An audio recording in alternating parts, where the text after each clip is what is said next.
C'était il y a 80 ans, jour pour jour, le 15 août 1944. Les troupes alliées débarquaient sur les côtes varoises et libéraient la Provence. Ce matin, le président de la République, Emmanuel Macron, a présidé une cérémonie depuis la nécropole nationale de Boulouris à Saint-Raphaël. Cérémonie durant laquelle Alexis de La Fontaine, un hommage particulier a été rendu aux tirailleurs africains.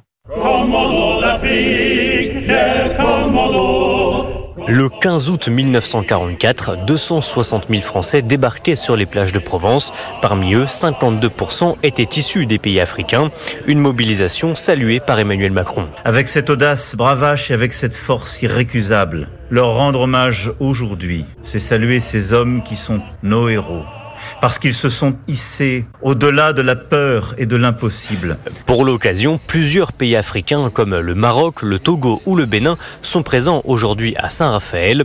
Invité d'honneur, Paul Biya, le président du Cameroun, insiste lui notamment sur l'importance militaire des tirailleurs africains dans ce débarquement. Il n'y aurait pas eu de victoire alliée sans les étrangers, sans les Noirs et autres tirailleurs. Cette lutte a été menée ensemble. Emmanuel Macron a ensuite remis la Légion d'honneur à 3 vétérans du débarquement de Provence, dont Pierre Salcedo, engagé à 18 ans en Tunisie. Aujourd'hui centenaire, il est prêt à reprendre son combat pour la liberté. Je dirais, je serais prêt à redéfendre la France. À mon âge, vous voyez, je n'ai pas de lunettes, je n'ai pas de canne, je vais danser tout le dimanche. L'itinérance mémorielle d'Emmanuel Macron prendra fin la semaine prochaine avec la commémoration de la libération de Paris.